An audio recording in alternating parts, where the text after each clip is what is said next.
cross-country coach Wendel McRaven. So, Coach, kind of give us an opening statement on SECs.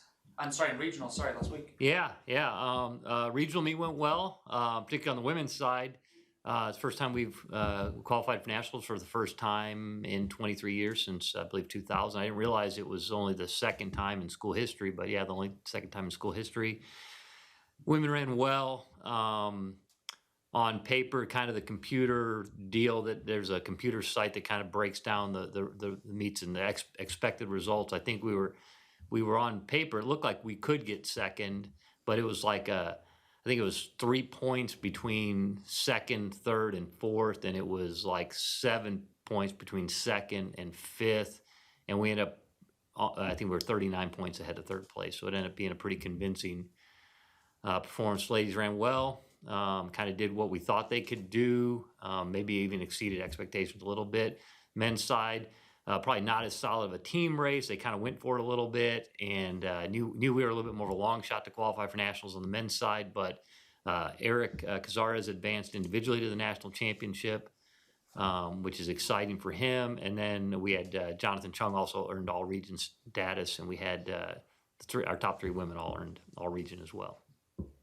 Coach, just how exciting is that for the program to see the women's team be able to compete on this stage? Yeah, I mean, it's really exciting for multiple reasons. One, because of how close we've been. I mean, I've been here. This is my 13th year, and there's been a few occasions when we've been really close. And there have been years where we started the year going, okay, we got the team. I mean, last year we really thought we had the team to make nationals last year, and we had to hit on all cylinders, and we didn't at the regional meet and didn't qualify.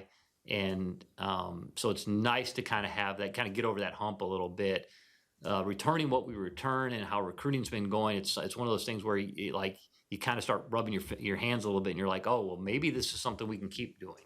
Maybe this is just the start of things. But yeah, it's exciting to get over that hump. It helps us in multiple ways. Like I said, it helps us in recruiting. We've had multiple girls that are saying, well, why should I choose Texas A&M over a program that's consistently at the national meet? And we tell them because, you can help us get over that hump and be a team that's regular at the national meet. And, that sales pitch is, now we can kind of validate that sales pitch a little bit by saying, hey, look, we're already doing it and we're getting there. So, yeah. So it's rewarding for them. It's as a coach, there's multiple times where you go into competition and you think to yourself, well, this is what we're capable of doing. And I tell our kids all the time, we're never gonna be perfect. We don't expect perfection. If on a grading scale we get a B at a meet, we probably did pretty well, because that means we probably got a couple A's, a few B's, maybe a couple C's in there. If we run a B race every time out, we're gonna be pretty good. And I think we probably are a little bit better than B race this past week, and maybe a B plus or A minus. So pretty good. Pretty good. So with the field, being best of the best that you're going to go up against, how do you prepare them for this moment? I mean, it's chaos. I mean, that's really what it is, and we've been in that chaos before. The Barrios meet, fortunately for us, the Barrios meet has turned into a meet where we've kind of seen some of that chaos. I didn't go through and see how many individual national qualifiers there were at the Barrios meet, but I know there's three: Utah Valley, Boston College, and ourselves are three teams that came out of the Barrios meet that qualified for nationals. And so that's the way the national meet is. Really, you're in a position where you could be our third or fourth or fifth runner, and you're just surrounded by bodies. You don't have a true sense. Am I running well? Am I not running well? Am I good position? Am I not in good position? That's where some of those experiences and some of the things we've talked to them about this year about trusting what they're feeling. They do this enough times but sometimes people, even though you do it a lot, you still get in competition, you still panic a little bit.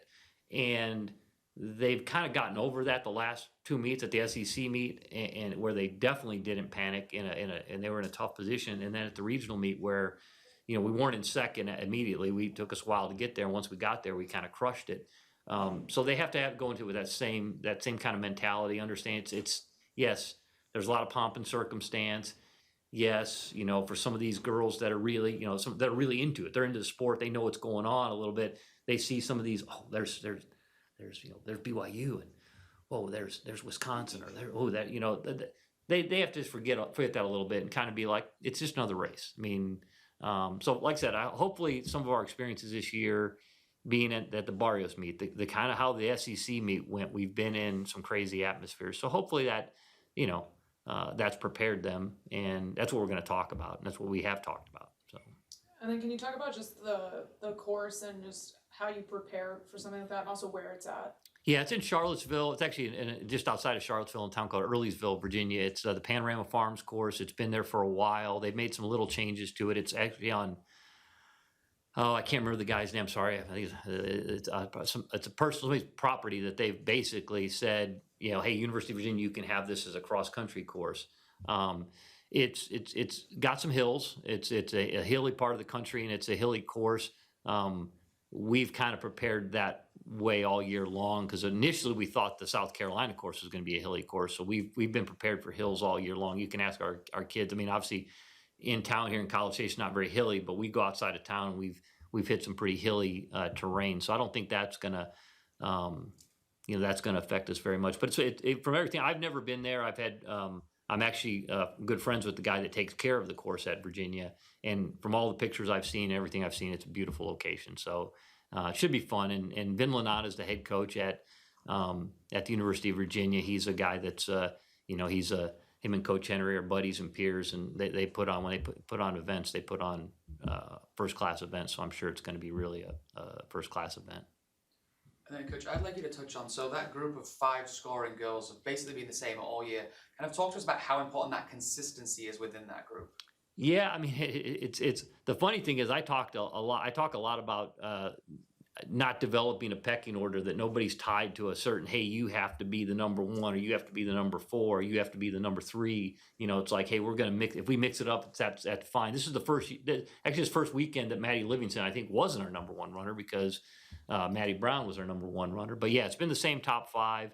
Really, I mean, they've all shown some tremendous improvement. Probably the all-star of the group is probably Emma Little. I mean, like, I think she saw the challenge at the Barrios meet. I think we were 5th, and she was probably, I mean, it's a huge meet, but Shawai, who's done a great job as a freshman, was our 4th, and she was like, I think 47th at Barrios, and Emma was 108th. And it's like, gosh, it's like we've got such a big gap between 4 and 5, and they all knew it. It wasn't even something we had to verbalize. I mean, we did verbalize it a little bit, but she has just, all of a sudden at the SEC meet, I mean, that was the key at the SEC meet. She's like 2 or 3 places behind Shawai. And then at the same thing at the regional meet, she's a couple places behind Shawai. And that's, I mean, that was the key. If we didn't have that, we wouldn't be talking right now, because we probably would have finished 3rd at the regional meet. So. And then finally for me, just touching on Eric, I mean, obviously made it a couple of years ago, then he had that gap, and I know he really wanted to get back. So what does it mean to him, obviously getting him back to that meet? Yeah, I think that obviously the first time we made it to the national meet, we thought he was, eligibility wise, he was a freshman. So we thought, okay, well, yep, we'll be back in the next several years, and we will learn from the mistakes of this race. And then, we had every year there was something that kind of, he'd race well during the season, and then something would happen at the end of the season. He wouldn't, he'd be off a little bit, or sometimes off a lot, but a couple times just off a little bit and didn't qualify for nationals. And so this is an opportunity to kind of make amends for that a little bit, a chance for him to, run up to his potential. I mean, he's got All-American potential, and it's up to him to do it on the day of the race. And I think he got a little bit of a bear off his back a little bit this weekend by qualifying for nationals and getting that kind of, okay, now we can run a little bit more free at the national meet. We're not running worried about anything and stuff like that. And I think it was a little bit of anxiety going in. This is my last chance to finally get back there. So. Yeah. What about, Coach, your team really, the girls reach a pinnacle that this program hasn't had, like you said, for 23 years. Isn't there a sense that maybe they could just be satisfied with that? Oh yeah, I mean that's always. I mean there's probably 10 to 15 teams at the national meet that's the case. Maybe that's an exaggeration. There's a bunch of there's a handful of schools like us that definitely were last weekend was kind of, oh wow, they made it to nationals, or oh, this team was on the bubble to make it to nationals and they got an at-large bid. So yeah, you have to fight against that a little bit. I think they're motivated in the sense of, I mean, we've talked about it a little bit, like, the national poll came out. I saw it because I'm on the executive committee. I saw it before it came out, but it came out, I think it was this morning it came out, and we're ranked, we're not, they ranked the top 30. 31 teams make it to nationals. They ranked the top 30. We're the number one team receiving votes after the top 30. So I told them, obviously this is what they think of you. They think you're the 31st team, and there's 31 teams at the national meet. So, but we were never ranked in the top 2 at the, in the region all year either. So it's kind of one of those things where, the last 2 times we had girls finish top 9, 10, 11 at the national at the regional meet, 2 of those girls, all 3 of those girls ended up eventually being All-American. So I kind of also told the women that, hey, listen, like we can, if we run up to our potential, we won't be 31st. So where might you be if you run up? If you had a good, I mean, I don't. If you got a B, what would be a B range? Let's say. It's hard to say. I just some of the teams we haven't seen. I mean, obviously it'd be very mean. Everybody thinks like in the sports world, you think about top 25.